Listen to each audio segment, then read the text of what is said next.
Heaven. I woke up later on and it was still dark. I got out of bed and walked into Mum and Dad's bedroom. Mum, I whispered. It was completely dark, so I couldn't see her open her eyes. Mum, you okay, honey? She said, groggily. Can I sleep with you? Mum scooted over towards Dad's side of the bed, and I snuggled in next to her. She ruffled my hair.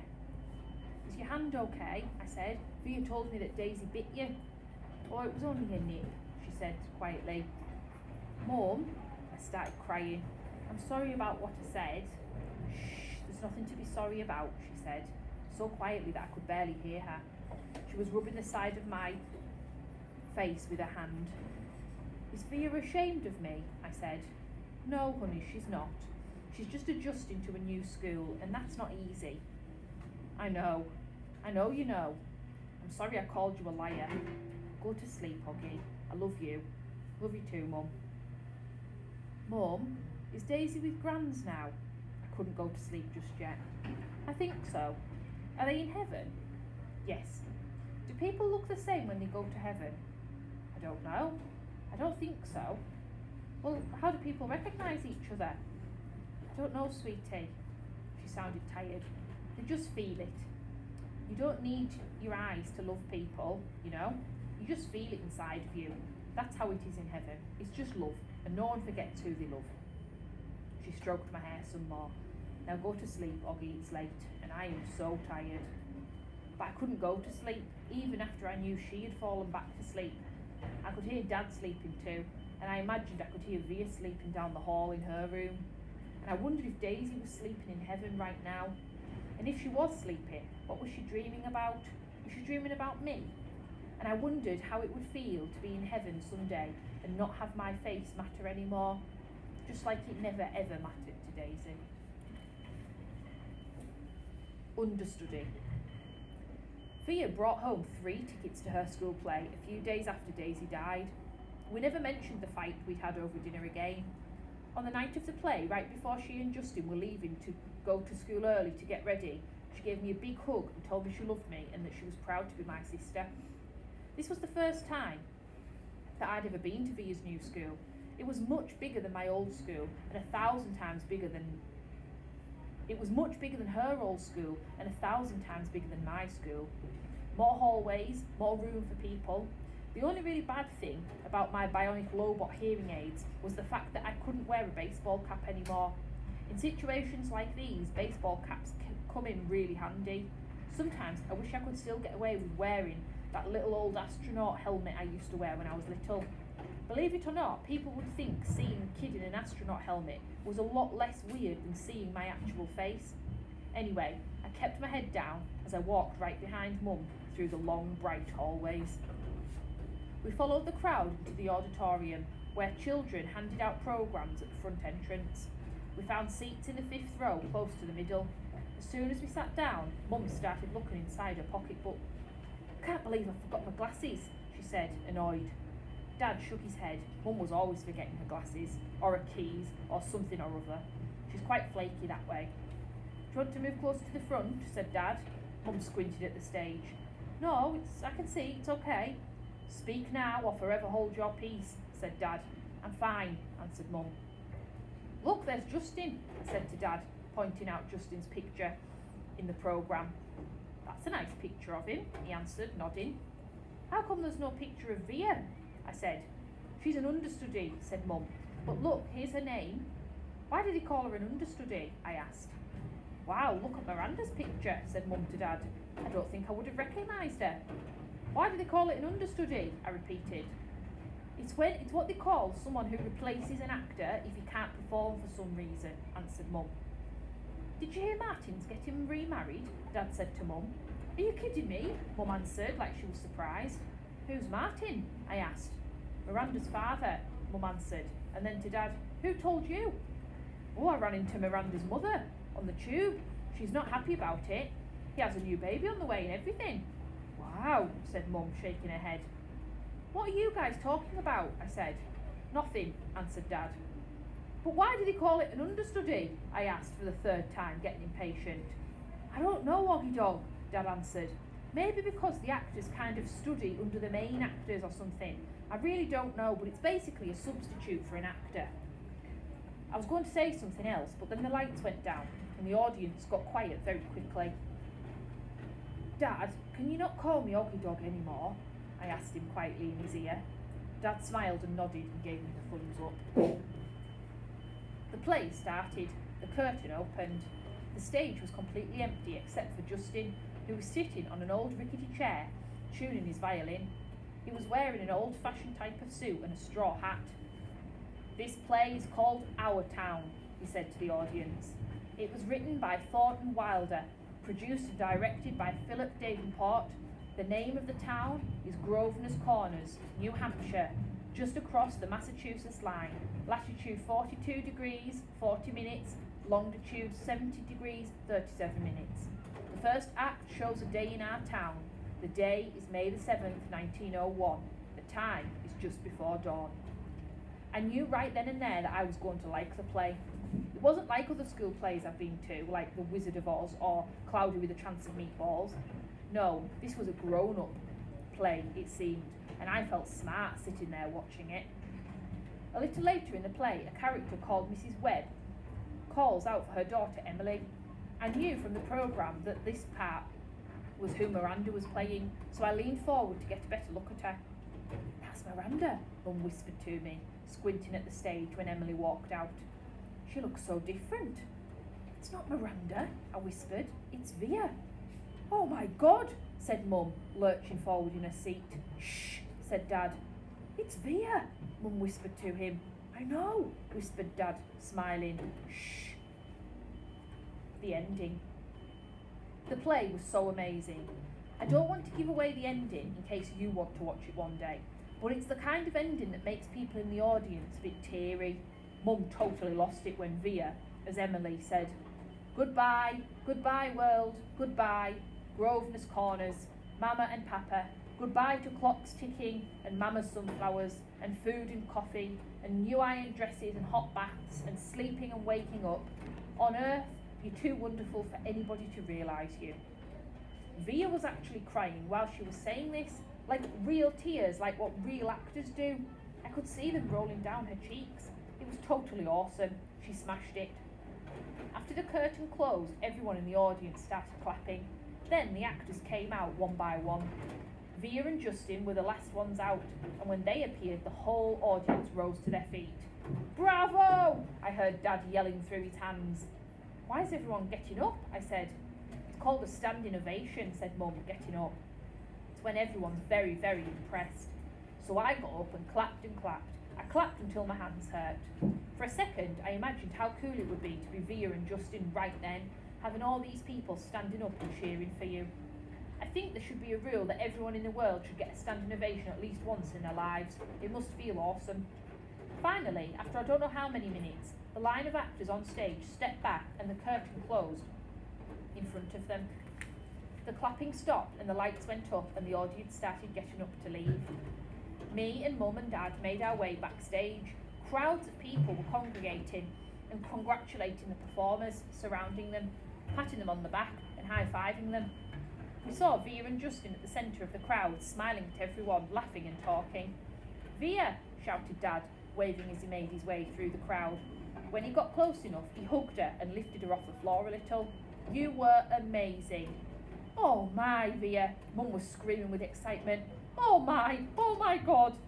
She was hugging Via so hard, I thought that Via was going to suffocate, but Via was just laughing.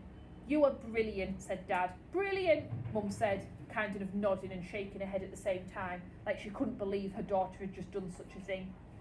And you, Justin, said Dad, shaking Justin's hand and giving him a hug at the same time. Fantastic as well.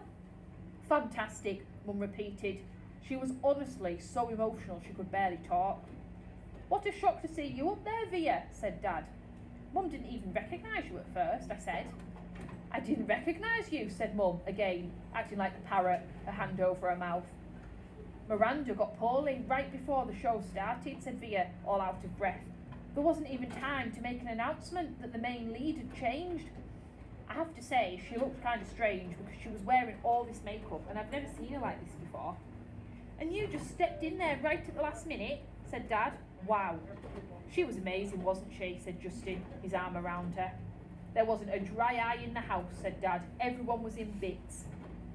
Is Miranda okay? I said, but no one heard me. At that moment, a man, who I think was their teacher, came over to Justin and Via, clapping his hands. Bravo, bravo, Olivia and Justin. And he smiled and patted Via on the back. Oh, I messed up a couple of lines, said Via, shaking her head. But you got through it, said the man, smiling ear to ear. Mr. Davenport, these are my parents, said Via.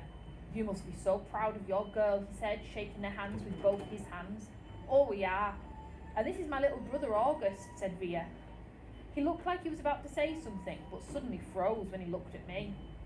Mr. D, said Justin, pulling him by the arm. Come meet my mum. Via was about to say something to me, but then someone else came over and started talking to her. And before I knew it, I was kind of alone in the crowd. I mean, I knew where Mum and Dad were, but there were so many people all around us, and people kept bumping into me, spinning me around a bit, giving me that 1-2 look, which made me feel kind of bad.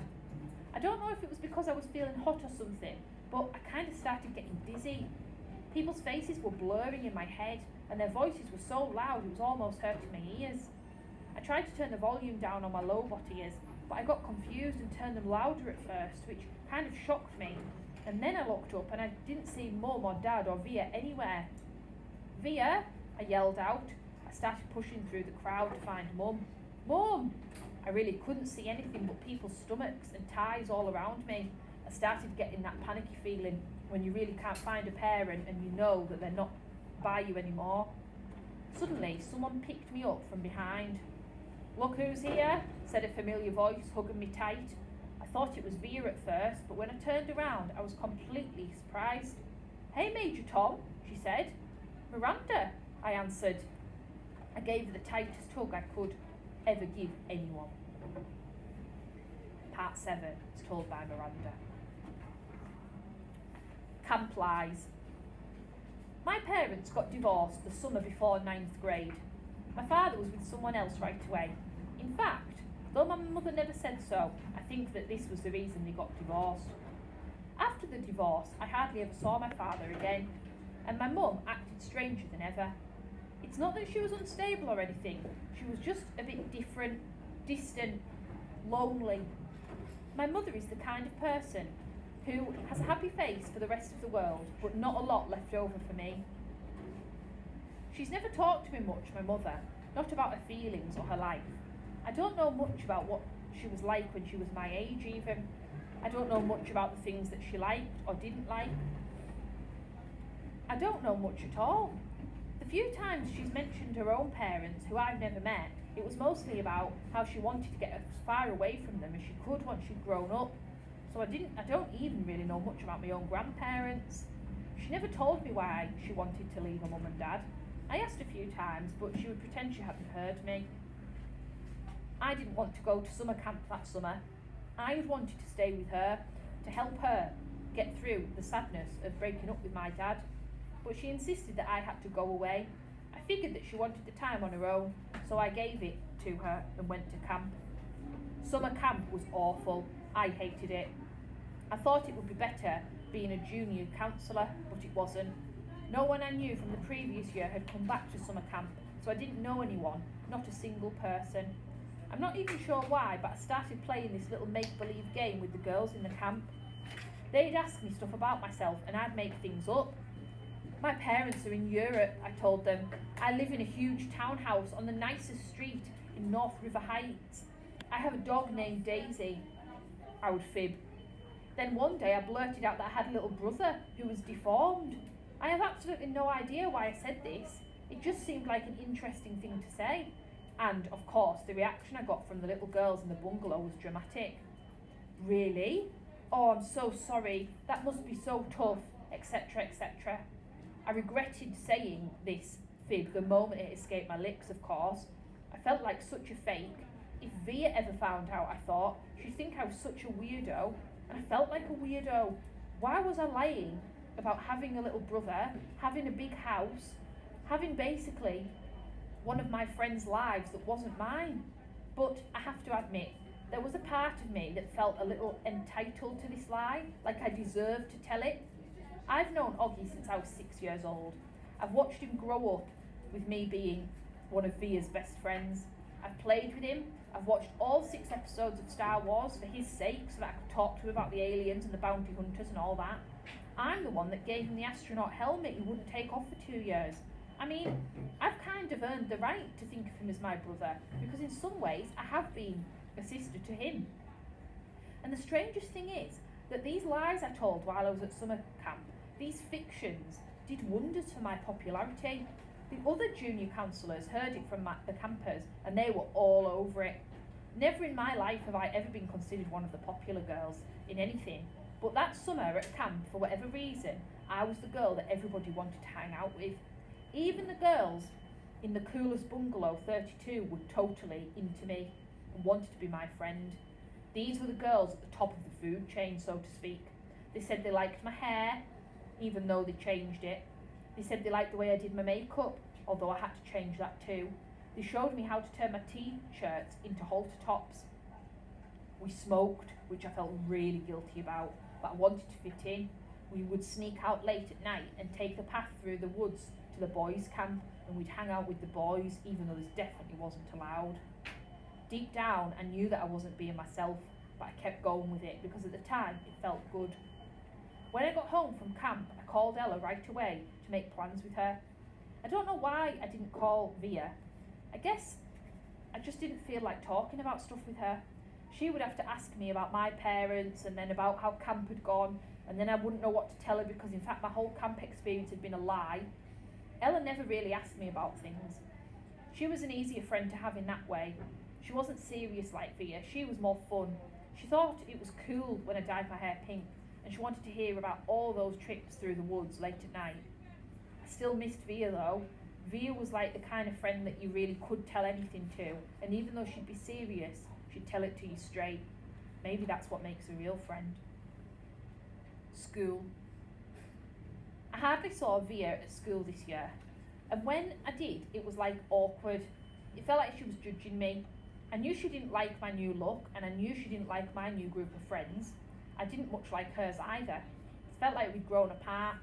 We never actually argued, we just drifted away. Ella and I badmouthed her to each other. She was doing so many things and she was so serious. She saw this, she saw that. We knew we were being mean, but it was easier to ice her out if we pretended that she'd done something to annoy us. The truth is, she hadn't changed at all. We had changed. We'd become these other people. And if I was really honest, we'd become fake people. She was still the person she'd always been. That annoyed me so much, and I didn't know why. Once in a while, I'd look to see where she was sitting in the lunchroom, or check on the list to see which classes she'd signed up to after school. Except for a few nods in the hallway and an occasional hello, we never really spoke to each other. This made me really sad deep down, but I would never say it to her. I noticed Justin about halfway through the school year. I hadn't noticed him at all before then, other than that he was this skinny dude with thick glasses and longish hair who carried a violin everywhere. Then one day I saw him in front of the school with his arm round Via. Via has a boyfriend, I said to Ella, trying to take the mickey a little bit. I don't know why it surprised me that she'd have a boyfriend. One out of the 3 of us, she was totally the prettiest. She had big blue eyes and long dark wavy hair, but she just acted like she was never interested in boys. In fact, she acted like she was too smart for that kind of stuff. I had a boyfriend too. He was a guy called Zach. When I told him I was choosing to go to theatre club, he shook his head and said, "Oh, careful you don't turn into a theatre drama geek." Not the most sympathetic boyfriend in the world, but I suppose he was nice enough. And anyway, I just wanted to have a boyfriend because that was a cool thing to have. Very high up on the totem pole. He was a popular guy too. I wasn't planning on taking the drama club at first. Then I saw Via's name on the sign-up sheet and I wrote my name down quickly underneath. I don't even know why.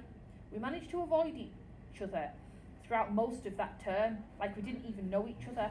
Then one day, I got to theatre class a little bit early and Mr. Davenport asked me to run off additional copies of the play he was planning on having us do for the spring production, The Elephant Man. I'd heard about it, but I didn't really know what it was about, so I started skimming through the pages while I was at the photocopier. It was about a man who lived more than 100 years ago, named John Merrick, who was terribly deformed facially. "We can't do this play, Mr. D," I told him when I got back to class, and I told him why. "My little brother has a birth defect, and he has a deformed face, and this play would hit too close to home. It would really bother him." He seemed a bit annoyed and unsympathetic, as if it was annoying that my made-up little brother had a deformity and it would be too upsetting for him and the rest of the school. But I kind of said that my parents would have a real issue with it too. So anyway, he ended up switching to Our Town. I think I went for the role of Emily Gibbs because I knew Via was going for it too. It never actually occurred to me that I'd beat her for the role and that I'd end up having to be the lead part in